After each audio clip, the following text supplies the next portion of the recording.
Ethan Hale had lived most of his life on the wide, open land that people simply called the Hale Ranch. From a distance, the place looked peaceful. Tall grass moved like soft waves, old oak trees stood strong, and the sun always seemed a little brighter on that land. But people in town whispered that the Hale Ranch carried shadows, shadows of the past, shadows of loss, shadows of what they called the Hale family curse. Ethan never liked that word. He believed hard work could fix almost anything, but deep inside, he could not deny that strange things always seemed to happen on his land. He had lost cattle without explanation. Fences broke even after repairs done by expert hands. A fire once started in an empty shed where nothing flammable was kept. Before him, his father had faced similar troubles, and his grandfather before him. Every generation had a story that made people shake their heads and say, "That land is cursed." Ethan never argued with them, but he also never believed fully. Instead, he lived quietly, worked harder than anyone else, and tried to be strong the way the men before him had tried. On a late afternoon, dark clouds gathered in the sky without warning. Rain came faster than expected, pushing him indoors before he could secure all the barn doors. The wind carried dust and leaves as if trying to force something to the surface. Ethan watched the storm from his porch, his arms crossed, the wooden boards creaking beneath his boots. Storms were normal in that part of Texas, but something about this one felt different, like it was bringing something with it. When the rain lightened, he grabbed his coat and stepped back outside to check the damage. His boots sank into the mud with each heavy step. Lightning had hit a tree near the south trail, splitting it in half, blocking part of the land. He walked toward it slowly, scanning the area as he always did after storms. He didn't expect to find anything unusual, not until he heard a faint sound, almost like a cry. At first, he thought it was the wind. But then it came again. Clearer this time. A soft gasp of pain. He froze, listening. No one ever wandered onto his land. It was too far from the main road. But the sound repeated, weak but unmistakable. Ethan hurried toward the source with quick steps, following the noise until he reached a narrow path that had partly collapsed from the rain. Mud and rocks had slid down, leaving a deep, uneven hole. There, near the edge, he saw her. A woman lay curled on the ground, her clothes soaked, her face pale. Dark hair clung to her forehead, and her breathing was shallow. She tried to lift her head but couldn't. When Ethan knelt beside her, she opened her eyes just enough to see him. Her voice was barely a whisper as she spoke, but her words were sharp with urgency. "Go deeper. Make it quick," she gasped. Ethan frowned, confused. She wasn't pointing at herself, but at the broken ground beside her. Her hand trembled as she tried to motion toward it. He gently placed his hand on her shoulder to steady her. "Don't move." "You're hurt," he said softly. She shook her head weakly, breath catching in her throat. "No. The ground. Deeper. Please." Ethan wasn't sure what she meant. He scanned the area, expecting to see someone else injured or something hidden, but all he saw was the collapsed earth. He couldn't waste time trying to understand. The woman needed help, and the storm clouds were returning. He carefully lifted her into his arms. She was light, almost too light, as if she had not eaten properly for days. She winced once, but did not protest. Her head rested against his chest as he carried her back toward his house. With each step, Ethan felt a strange uneasiness growing inside him, not fear, but a sense that this woman was connected to something far bigger than an accident. Inside the house, he laid her on his couch and covered her with a blanket. He checked her for injuries, finding bruises on her arms and a cut near her temple, but nothing life-threatening. When she finally opened her eyes again, they were filled with exhaustion but also determination. "You're safe now," Ethan said gently. "I'm Ethan Hale. This is my ranch." She nodded slowly. "Mara," she whispered. "My name is Mara." Her voice was soft, and she struggled with each breath. Ethan gave her water, and she drank it carefully. "What happened out there?" he asked. Mara took a moment before answering. "I was following a trail. Something old. Something buried." She paused to catch her breath. "I didn't expect the ground to give way. I thought the storm would hit later." Ethan studied her face. There was honesty in her eyes, but also fear. Not fear of him, but of something else. Something she had seen before she fell. "You're not from around here," he said. She smiled weakly. "No. I travel for research. Frontier history. Old settlements. Hidden sites." Her hand moved slightly toward the collapsed trail again, as if she still felt urgency about it. "I think your land holds something important, something forgotten." Ethan felt a small shift in his chest. No one came to his ranch unless they had business. But she wasn't a surveyor. She wasn't a buyer. She wasn't a tourist. She was something entirely different, someone hunting for answers buried in the soil he had walked on all his life. Before he could ask more, thunder rumbled again. The house trembled softly, and Mara flinched. Ethan closed the windows and made sure the fire stayed bright. The storm outside grew louder, as if trying to drown their conversation. Mara's eyes fluttered shut, but she forced them open again, unwilling to fall asleep. "You should rest," he said. "I can't," she whispered. "There's something under your land. I've been studying maps for months. Something happened here long ago. Something no one ever talked about." Ethan didn't know why, but her words made him uncomfortable. He remembered the old stories his father used to tell, stories about settlers disappearing, about secret chambers, about tunnels his great-grandfather had mentioned in his journals. But Ethan had always pushed those stories aside, blaming them on old men who wanted their lives to sound more adventurous than they really were. "What exactly are you looking for?" Ethan asked. Mara hesitated. "A frontier outpost, lost in time. People believed it vanished because of illness. Or something else. No one ever found the truth. But every clue led me here. To your land." The fire crackled softly between them. Ethan sat down across from her, unable to take his eyes off her pale face. She wasn't lying. She wasn't making up a story to get sympathy. She truly believed something lay hidden beneath his feet. Why had his family never found it? Why had the land always felt heavy with secrets? Before he could speak again, Mara suddenly gasped and clutched her side. Ethan rushed to her, helping her sit more comfortably. Her breath steadied slowly, but her face showed pain and worry. "I didn't mean to trespass," she said softly. "I just needed to see the place before the storm hit. I didn't expect the ground to collapse." Ethan shook his head. "You don't need to explain. Anyone would help if they found someone like you out there." Mara looked around the room, her eyes drifting across old photos hanging on the wall. Photos of generations of Hale men, standing proudly but always looking slightly tired. "You live alone?" she asked. "Yes," Ethan said simply. "Because of the stories?" she whispered. He stiffened. "What stories?" Mara's voice lowered. "About the curse." Ethan let out a slow breath. He didn't want to talk about it. Not with someone he had just met.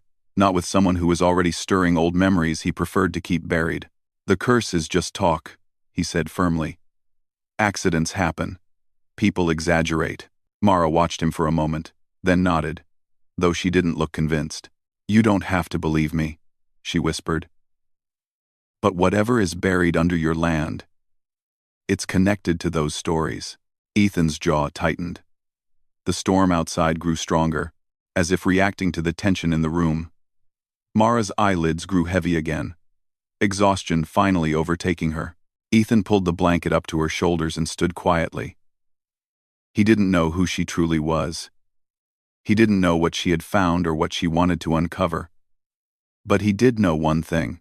Her arrival was not an accident, and the moment she had whispered those strange words, "Go deeper, make it quick," something inside him had shifted, like a locked door opening just a little.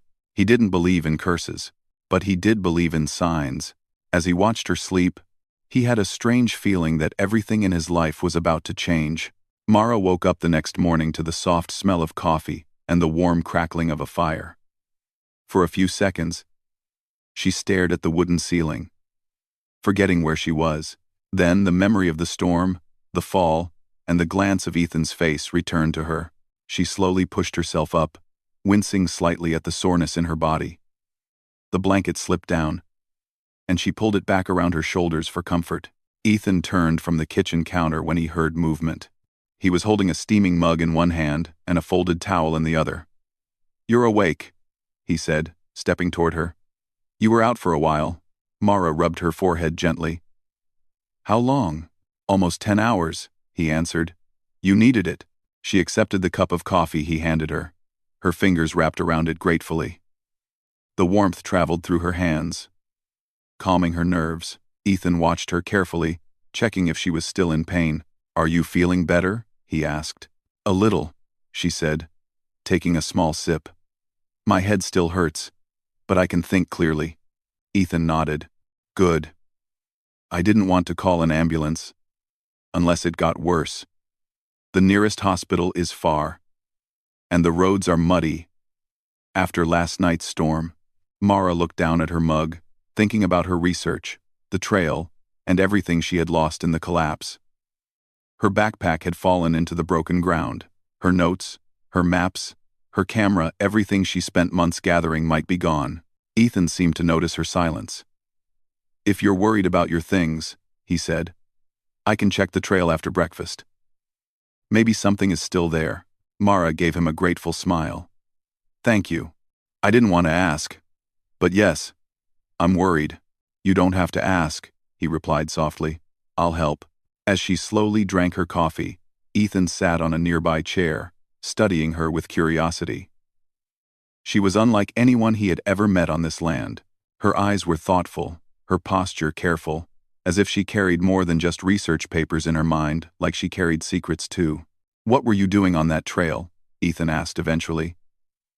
"I know you said you were researching old settlements, but how did it lead you here?" Mara set the mug on her lap and took a slow breath. She looked into the fire before speaking, choosing her words carefully. "It started last year," she said. "I found an old map in a library archive. It wasn't clear, but it showed the location of a small frontier outpost that disappeared in the late 1800s. The place was never found again. Most historians assumed it was destroyed by weather or moved elsewhere, but I didn't think so." Ethan leaned forward slightly. "Why not?" "Because the map had symbols," Mara answered. "Not normal markings. They looked like warnings." Ethan raised an eyebrow. "Warnings? About what?" "I didn't know," Mara admitted. "But every clue I followed pointed to one area, your ranch." She glanced at him, watching his reaction. "I didn't want to trespass or bother you. I was planning to ask for permission after confirming the location." Ethan sat back, absorbing her words. He wasn't angry. He could see the sincerity in her face. She wasn't someone causing trouble. She was someone trying to understand something long forgotten. "What about the stories?" Ethan asked quietly. "About the curse?" Mara looked down at her hands. "I heard them," she said. "People in town mentioned unusual accidents, strange sounds, and loss." Her voice softened. "They said it all started generations ago." Ethan sighed. He didn't like the topic, but he couldn't avoid it now. "My family never talked about it openly," he said. "But I've seen things I can't explain. Misfortunes. Strange patterns. I've tried to ignore it." Mara nodded slowly, then reached into her pocket. Surprisingly, she pulled out a small, folded piece of paper. Ethan watched as she opened it carefully. Inside was a fragile photo of an old journal page, yellowed and torn around the edges. "This," she said, pointing to the faded handwriting, "is from a diary of a traveler who passed near this land in 1883. He wrote about settlers who suddenly fell ill. He mentioned a hidden chamber the settlers built underground to protect something important." Ethan's eyes narrowed. "Underground?" "Yes." A chill moved down Ethan's spine. He tried not to let it show. But part of him had heard similar stories as a child. His father had once mentioned tunnels in a whisper, as if afraid the earth itself was listening. "Do you think the chamber is here?" he asked. Mara nodded. "I'm almost sure." Ethan looked out the window, where the land stretched far and quiet. It was strange to imagine something hidden beneath it, something that had remained forgotten for over a century. Come with me, he said suddenly. Mara blinked in surprise. Where? To the barn, Ethan answered. There's something I want to show you.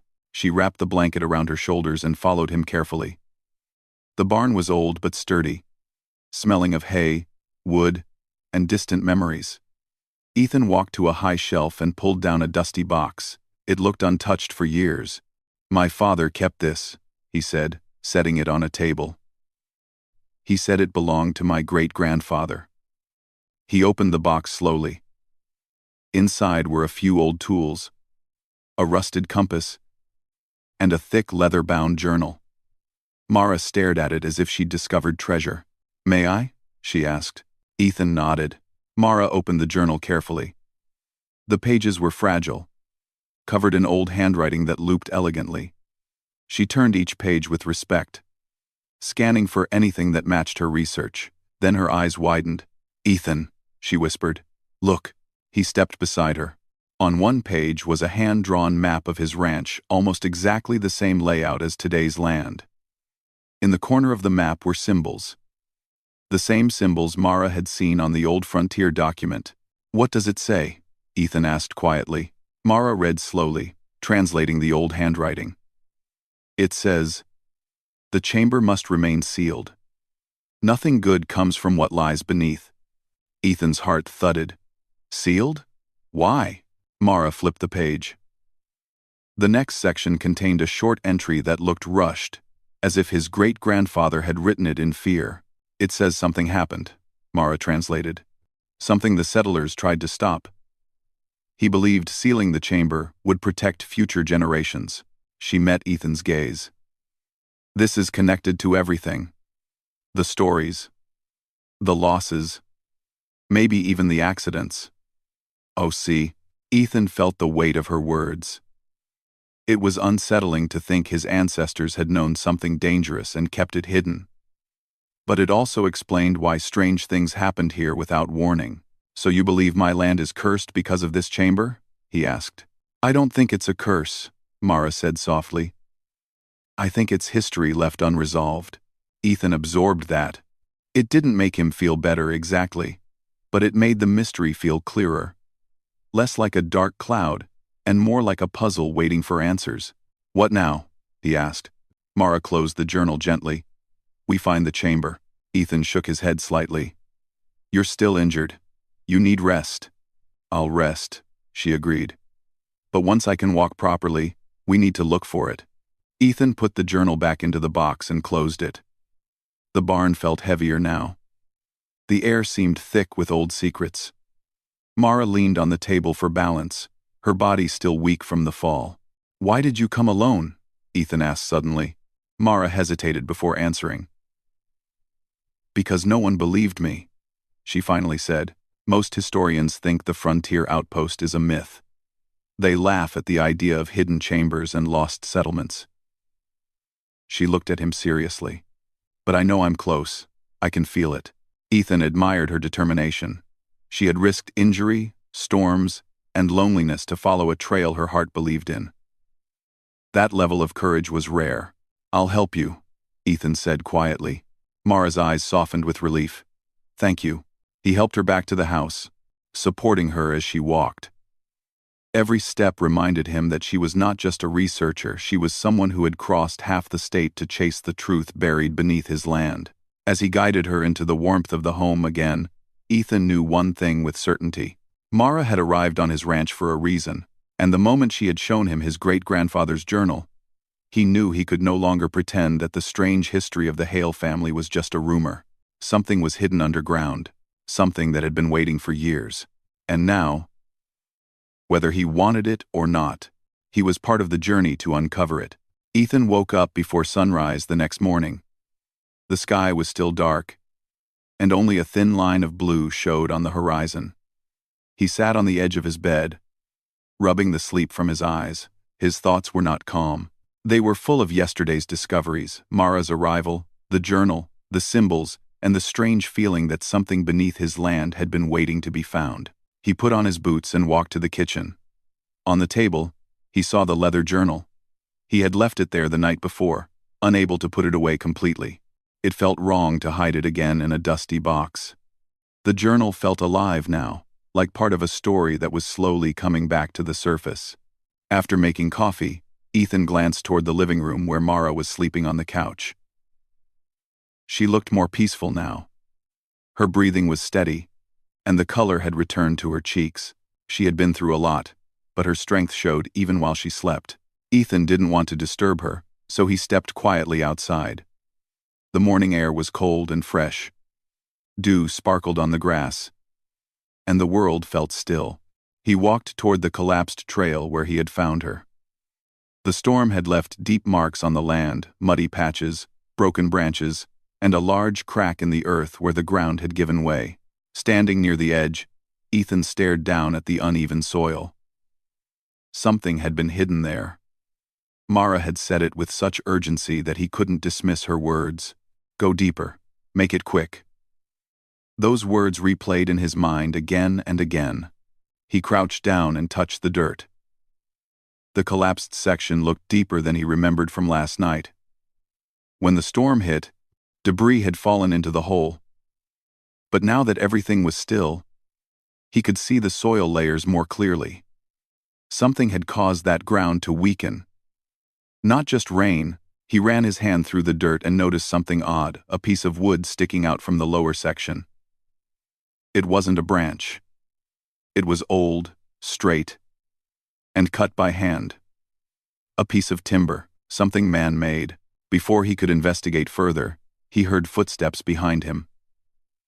Mara stood there, wrapped in a blanket, her hair still messy from sleep.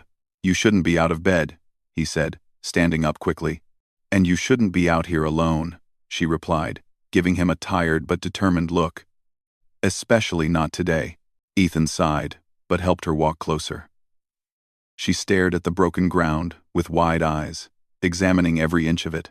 It shifted, she whispered. The storm exposed part of it. Part of what? Ethan asked, gently, helping her balance.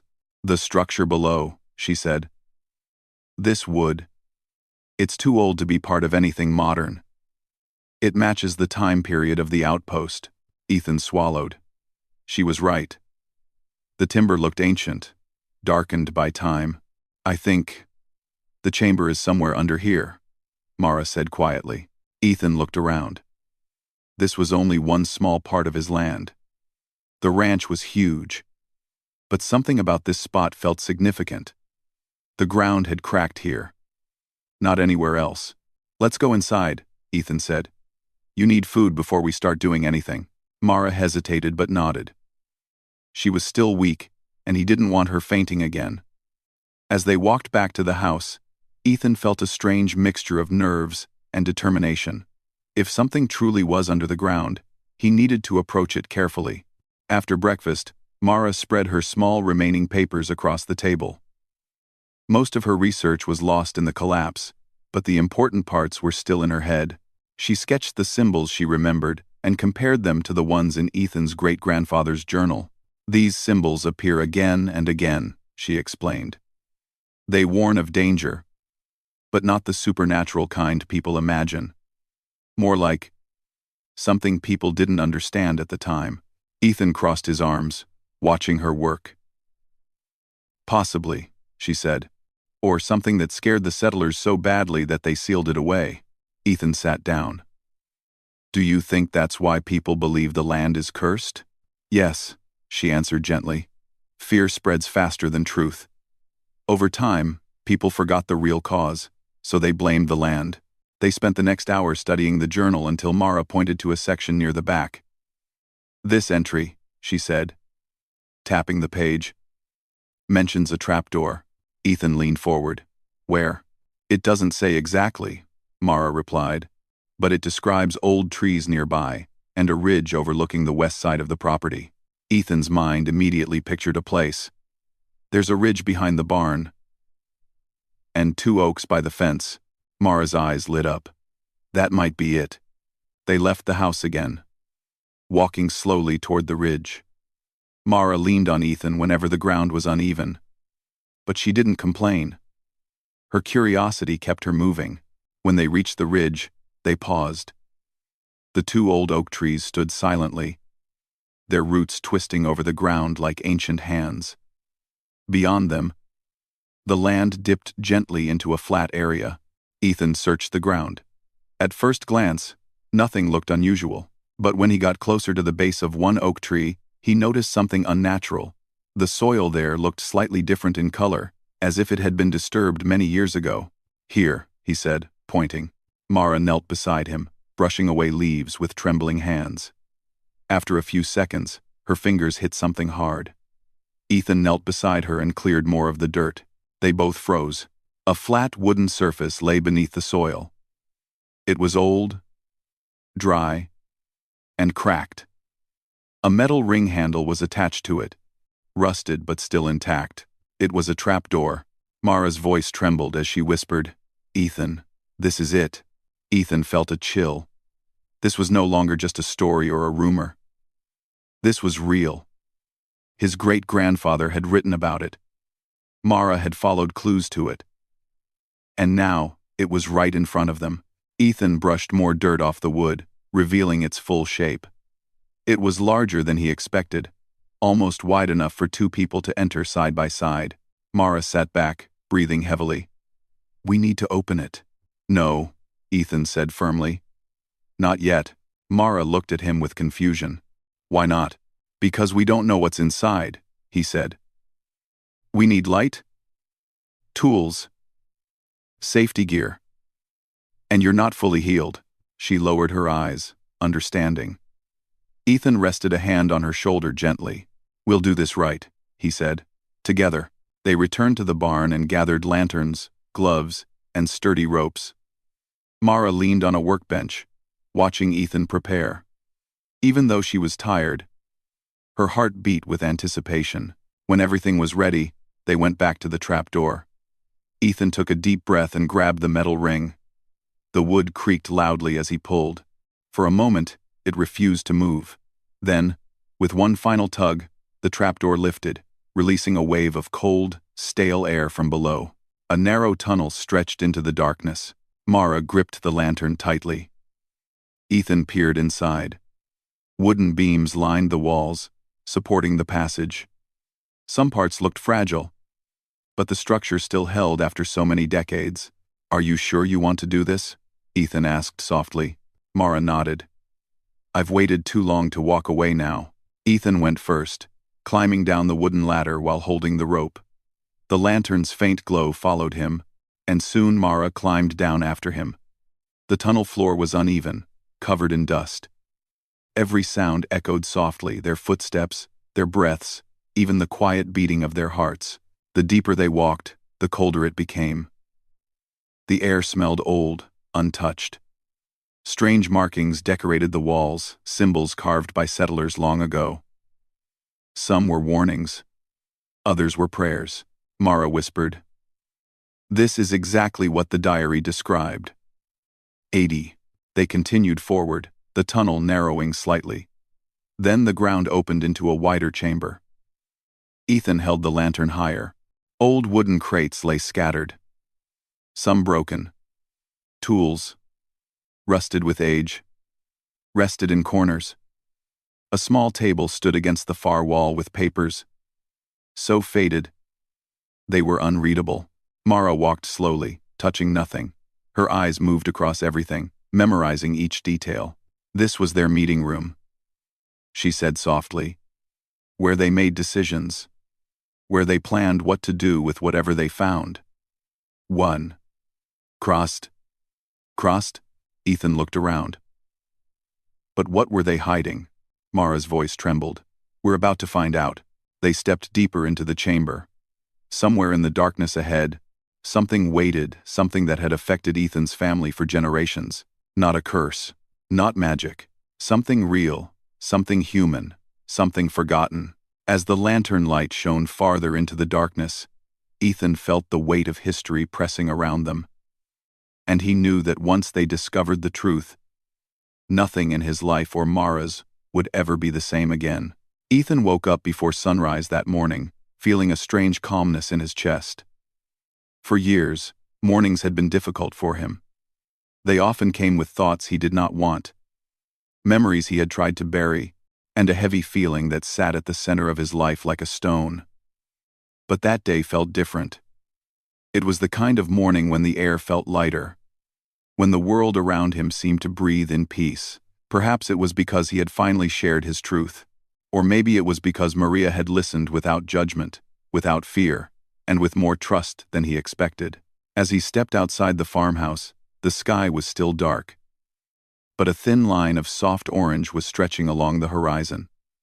The birds were just beginning to wake, making soft echoes across the quiet land. Ethan picked up his old hat from the hook beside the door and walked toward the barn. The ground felt cool, and small drops of dew touched the tips of his boots. He breathed in the early air deeply, feeling the freshness settle inside him. The ranch had always been his safe place, but over the years it also became a reminder of the pressure he lived under. His father had once told him, "A rancher must be strong, must never show weakness." Ethan had carried these words like a command, but now he was beginning to understand that strength did not always mean silence.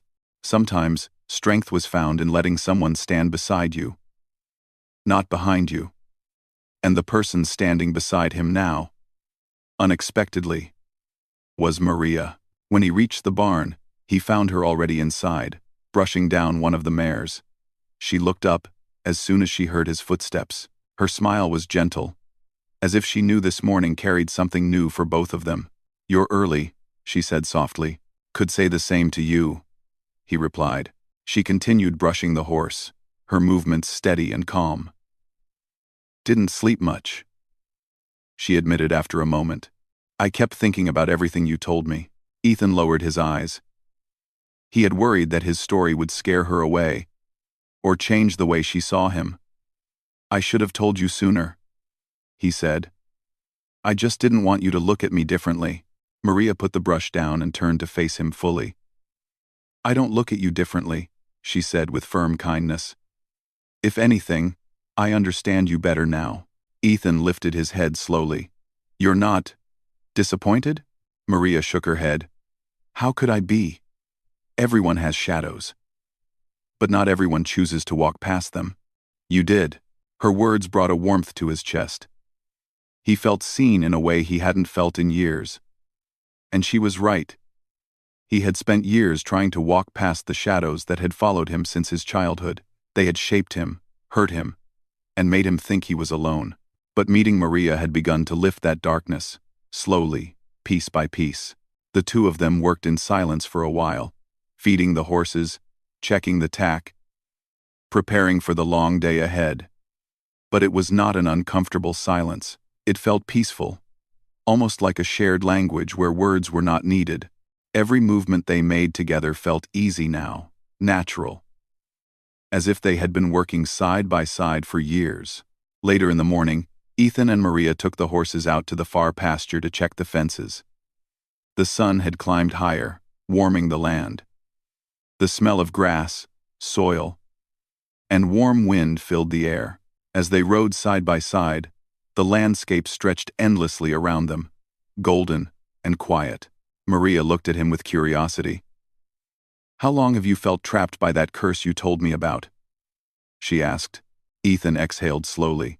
"Since I was barely old enough to understand what fear felt like," he admitted. "My father didn't know how to deal with emotions. He always told me to toughen up. And when I couldn't, I thought something was wrong with me. But there was nothing wrong with you," Maria said, her voice steady. "I know that now," Ethan replied. "But back then, I believed it with everything in me." They stopped near a broken section of the fence. While Ethan examined the loose posts, Maria began collecting wooden boards from the wagon they had brought with them. As they worked, the conversation continued naturally. "You said something last night," Maria said gently. "About feeling cursed. About carrying something heavy that didn't belong to you." Ethan leaned on the fence, his expression thoughtful.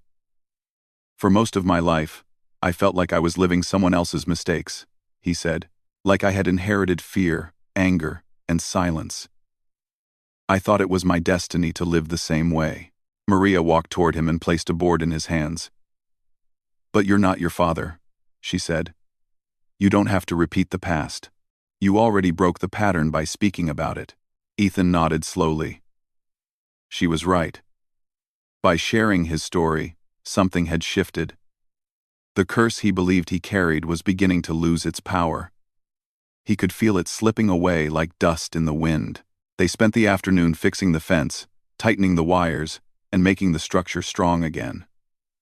It was hard work, but it was the kind of work that brought clarity. With each hammer strike, Ethan felt like he was building something, not just the fence, but a new part of his life. When they finished, they sat on the grass, drinking water and letting the breeze cool their tired bodies. Maria tilted her head back and looked at the open sky. "It's peaceful here," she whispered.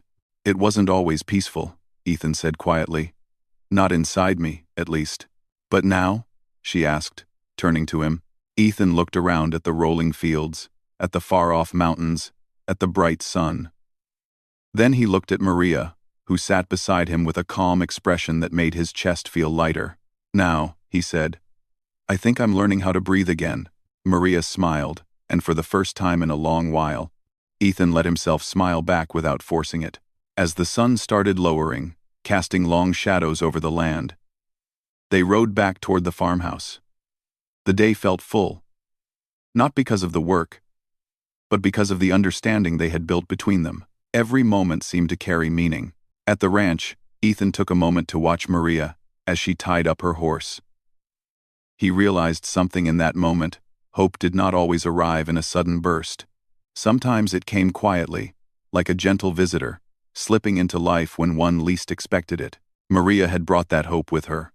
Not by fixing him, not by telling him what to do, but simply by being there and offering her presence without judgment. When she turned toward him, he spoke with a soft voice, almost uncertain. "Maria, I don't know what this all means yet," he said, "but I want to see where it goes." She stepped closer, her expression sincere. "We don't need to rush," she said. "We just walk together, one step at a time." He nodded. That was all he needed. Someone willing to walk beside him, not push him forward or pull him back. The evening settled in gently. They ate dinner together, laughed over small stories, and sat outside, watching the stars appear one by one. Ethan felt lighter than he had felt in years. He no longer felt like a man living under a curse. Instead, he felt like someone who had finally begun to break free from it. Later that night, as Ethan stood by the window in his room, he looked out at the wide stretch of land. The moon was high and bright, shining over the fields like a silent guardian. The ranch felt alive, peaceful, and full of new beginnings. He whispered to himself, "I made it through." And somewhere deep inside him, he knew he had truly found hope, not because someone rescued him, but because he chose to face his past and step forward. Maria had been a part of it, but the strength had come from within him. The man who once carried fear in his heart now carried courage. The ranch that once held memories of silence now held moments of healing. And the life he once thought was cursed was now slowly turning into something meaningful. Ethan finally let out a calm breath, the kind that came from a quiet soul finally free.